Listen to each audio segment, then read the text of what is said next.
আচ্ছা, আমার মতো কে কে আছেন বলুন তো, যে রোজ রোজ ছেলে মেয়েদের অফিসের লাঞ্চে কি বানিয়ে দেওয়া যায় সেই চিন্তায় রোজ আমাদের ভাবতে হয় যে আজ অফিসে কি বানিয়ে দেব। এই দেখুন, তার জন্য আজকে একটি রেসিপি নিয়ে চলে এসেছি।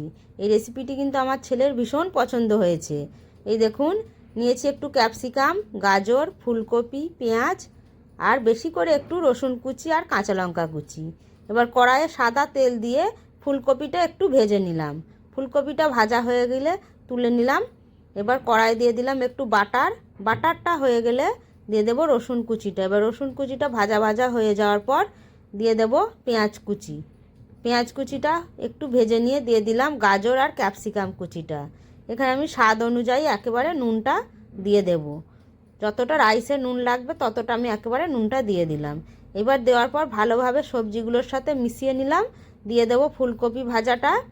এইবার এখানে যে আমি ভাতটা রান্না করে রেখেছিলাম সেই ভাতটা দিয়ে দেব। আপনারা চাইলে এখানে বাসমতি রাইসও ব্যবহার করতে পারেন। আমি নর্মাল যে ভাতটা আমরা সাধারণত বাড়িতে প্রতিদিন রান্না করি আমি সেইভাবেই করে রান্না করলাম, যাতে আমার রেসিপিটি দেখে আরও বাকিরা সকলে রান্না করতে পারে। এই দেখুন, এবার শেষে দিয়ে দেবো একটু চিলি ফ্লেক্স আর ধনেপাতা কুচি।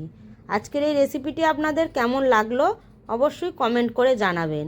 ভালো লাগলে আমার পাশে থাকবেন। খুব সহজ ও চটজলদি হয়ে যায় ছোট্ট একটি রেসিপি আপনাদের সাথে শেয়ার করলাম। আমার ছেলের কিন্তু এটা ভীষণ পছন্দ হয়েছে। বাড়ি এসেও বলেছে এইভাবে করেই রোজ বানিয়ে দেবে। ভালো লাগলে পাশে থাকবেন। ততক্ষণে সকলে ভালো থাকবেন। দেখা হচ্ছে পরবর্তী ভিডিওতে।